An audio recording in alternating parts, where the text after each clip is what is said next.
qu'il y a un autre aspect dans ce qui a été dit, quand vous parliez d'acharnement thérapeutique. Peut-être faut-il faire la distinction entre la longévité et la durée de vie. Je me tourne vers M. Vigneron. Cette augmentation de la durée de vie, est-ce qu'il faut investir indéfiniment? Et jusqu'où est-ce qu'on peut aller, au fond? Est-ce que c'est sans limite? D'aucuns vous diraient qu'il y a des limites. Je posais la question à M. Vigneron, qui va prendre un micro. Bon, si c'est à moi qui ai posé la question, ouais. Je vais essayer d'y répondre. Mais tout ça est long et compliqué parce qu'on voit bien qu'on agite beaucoup de questions simultanées. Et avec l'intérêt qu'il y aurait dans nos discussions à revenir sans cesse aux travaux de Haguion et son équipe, Fabrice Murtin qui est là, et puis son vieux complice Ovite, et puis d'autre côté les travaux de l'équipe de Gérard Pourville. Il y a des éléments très importants dans cette étude. Excusez-moi de prendre ce détour si vous me donnez 3 minutes pour y répondre. Il y a des éléments très importants qui nous paraissent assez banals, mais il faut quand même reconnaître que ce sont des discussions académiques profondes et que souligner que c'est le LIR qui les a soutenues et qu'elles ont lieu en dehors du cadre normal qui devrait être le cadre universitaire à ces discussions. Donc merci au LIR de les soutenir. Ces éléments très importants, c'est lesquels? Ils nous mènent à la longévité et au type de longévité que l'on souhaite. Ces travaux, ils nous montrent que les dépenses santé, elles sont vraiment utiles. C'est un fait important. On pourrait dire, ah oui, il n'y a pas besoin d'être grand clerc pour le savoir. Après tout, un peu de culture, se promener à la Comédie Française, c'est aussi voir la statue de Voltaire, celle de Diderot, et c'est se rendre compte que ces types-là sont connus parce qu'ils sont vieux. C'est le vieillard de Ferney pour l'un, et c'est le portrait peint par Vandelot, le grand-père Diderot, pour l'autre. Et que c'est parce que ces gens-là sont devenus vieux à la fin du XVIIIe siècle, dans la deuxième moitié du XVIIIe siècle, soudain que le centenaire, sinon monnaie courante, est devenu plus fréquent dans notre pays, avec le vieillard de Ferney, par exemple, et ses 86 ans sur la statue d'Oudon, que vers 1820, il y a ce décollage. Ça, c'est possible. Alors, on voit là, il y a une certaine longévité. La longévité réel, pur, conduit à une accumulation du savoir chez certains qui va ensuite se diffuser. Ce que nous montrent leurs travaux, c'est que les dépenses de santé sont utiles à la santé, c'est-à-dire à cette longévité. Elle nous montre que les dépenses de santé sont aussi utiles à la croissance économique et qu'en retour, la croissance économique favorise cette longévité. Donc se crée un cercle vertueux. C'est important, même si, encore une fois, cela nous paraît tomber sous le sens. Mais il est très important que par la démonstration mathématique qu'ils ont faite, qui est difficilement réfutable, quand bien même on voudrait s'y attacher, comme on doit le faire dans les sciences, on a là un faisceau très important qui nous permet de dire que ces dépenses de santé sont réellement utiles. Mais plus encore, dans leur travail, on en vient à l'idée de savoir quelles sont les dépenses qui sont vraiment utiles. Et parmi elles, lesquelles doivent être privilégiées, et notamment pour qui ou pour quelle tranche d'âge. Et j'en viens donc à votre réponse. Et donc à cette question des arbitrages, autour de laquelle on a tourné pas mal déjà ce matin, ce qui ouvre évidemment dans un débat politique leurs travaux. Ce qui est très important, et c'est pour ça qu'il faut bien prendre connaissance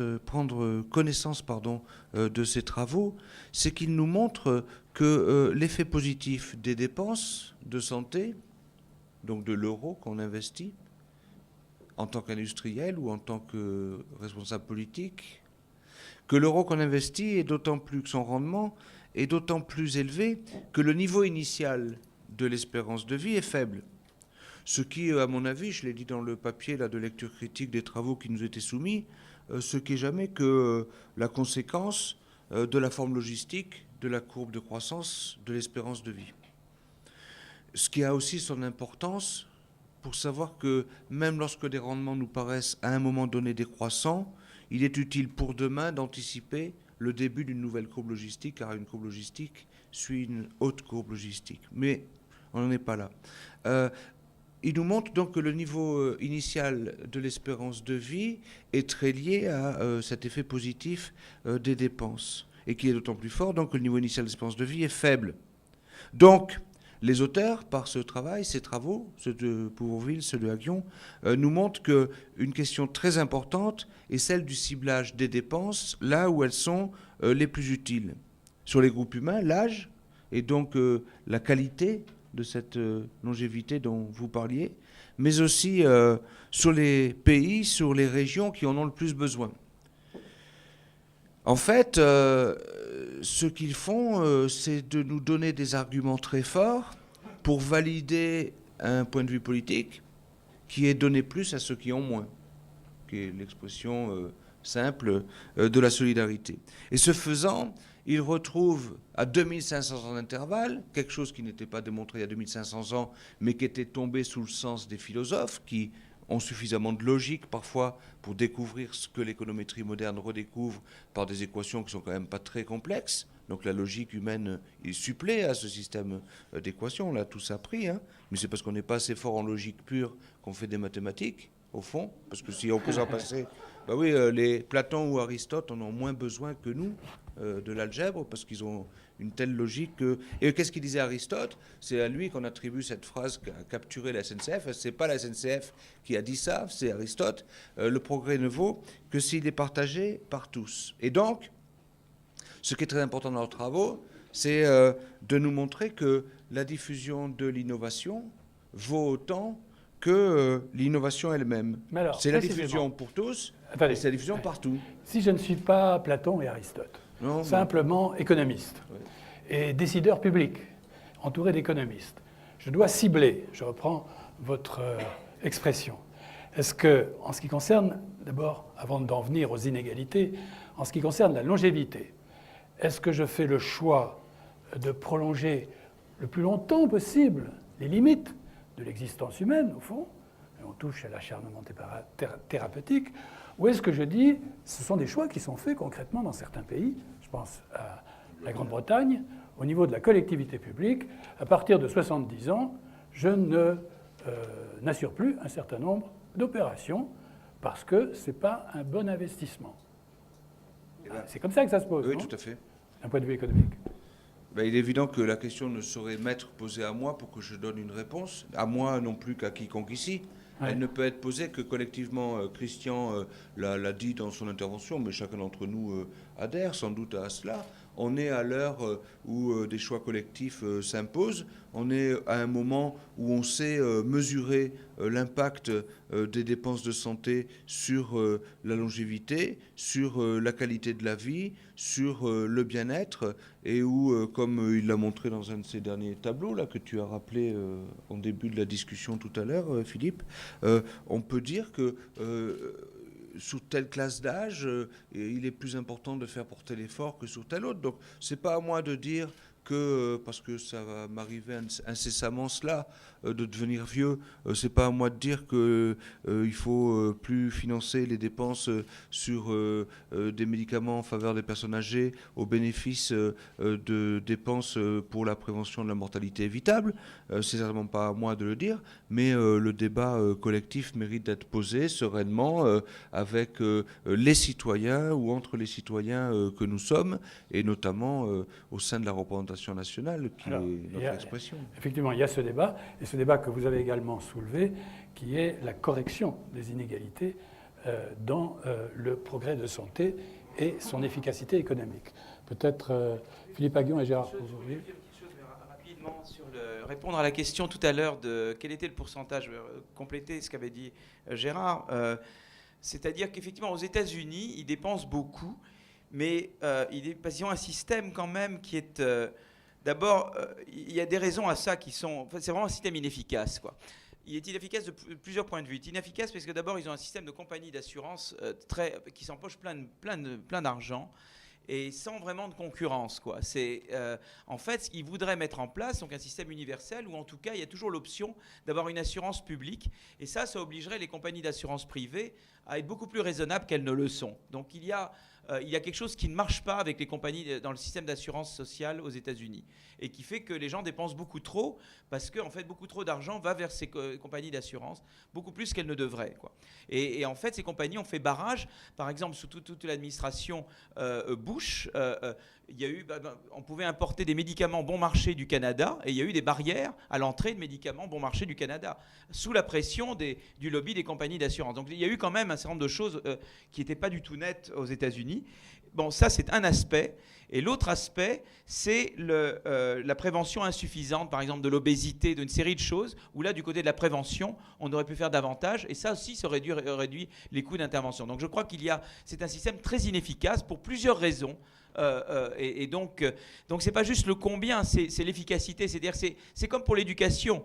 On veut à la fois améliorer l'efficacité du système d'éducation supérieure et en même temps dépenser plus, mais que le dépenser plus soit une moyen d'améliorer l'éducation. Vous voyez, c'est pour ça que quand on disait est-ce qu'il faut ne plus rembourser certaines opérations, je crois que c'est la mauvaise manière. C'est comme si vous disiez en éducation il faut dépenser plus dans le supérieur au détriment du primaire et du secondaire. Vous voyez ce que je veux dire ? C'est pas forcément ça la qualité. On peut vouloir faire des choix aussi on considère qu'on a atteint un degré de civilisation où normalement, eh bien, une opération, quelqu'un doit pouvoir se faire opérer. Je veux dire, et ça fait partie de valeurs que nous voulons défendre et qu'on considère que même au-delà même si la croissance est surtout générée par les aspects cognitifs et l'investissement sur le jeune âge ou sur entre 0 et 40, on veut quand même assurer les opérations parce qu'on considère que c'est surtout il faut dépenser un peu. Disons que vous voyez ce que je veux dire ? Il y a d'abord un problème d'éthique, et puis par ailleurs, est-ce qu'il faut vraiment déshabiller Pierre pour habiller Paul à l'intérieur même des dépenses de santé, comme si on disait il faut forcément réduire le primaire secondaire pour dépenser plus en éducation supérieure. Donc vous voyez le débat, moi je crois que c'est un débat plus global, c'est de dire la santé, quelle est sa contribution à la croissance ? Le fait d'améliorer, même sur les opérations, peut avoir des externalités positives, c'est-à-dire qu'on peut faire des recherches qui peuvent avoir des externalités positives sur l'ensemble du système. Et donc, je crois qu'il faut voir ça globalement. Et puis, il y a un problème également d'éthique, c'est-à-dire de dire, est-ce que quand quelqu'un a besoin d'être opéré, est-ce qu'il faut dire non, je refuse ? Donc ça, c'est un problème d'éthique, c'est-à-dire nous, alors c'est là qu'on va au-delà de la croissance pure, c'est-à-dire de dire qu'est-ce qu'on veut défendre. On veut bien sûr pousser la croissance, mais aussi il y a un problème d'éthique, c'est qu'on veut pas que les personnes qui sont sans ressources puissent pas être opérées, parce que c'est ça qui va se passer, c'est-à-dire de dire je ne rembourse plus, ça veut dire que les scanners ou eh bien c'est quelqu'un qui est pauvre, tant pis, vous êtes pauvre, donc vous pouvez pas faire de scanner, vous pouvez pas faire de. Donc ça c'est un problème d'éthique, si vous voulez, de votre société. Et ça, je crois que c'est important parce que ça peut avoir des effets par ailleurs, si vous voulez. Je crois qu'il va y avoir beaucoup, maintenant les sociétés vont se poser le problème des inégalités excessives. Je crois qu'en France, mais ça c'est un débat plus global, une des sources qui inhibe la croissance en France, et ça beaucoup d'études l'ont montré, c'est le manque de confiance sociale dans le système français. C'est-à-dire qu'il y a des catégories trop opposées les unes aux autres. Et par exemple, ce qui fait le succès des pays scandinaves, c'est que c'est des pays où, en fait, la confiance règne, quoi. On a investi dans la confiance. Mais on a compris que investir dans la confiance, c'était investir dans le capital social. Donc l'éducation fait partie de la chose. Investir dans les accords entre employeurs et employés, ça fait partie. Mais aussi maîtriser les inégalités, c'est aussi un élément de l'investissement dans la confiance sociale. Et la confiance sociale, on sait qu'elle est génératrice de croissance. Vous voyez, donc il se peut que... Vous voyez ce que je veux dire ? Vous pouvez dire, effectivement, à l'intérieur des dépenses de santé, il faut mettre l'accent sur le cognitif, etc.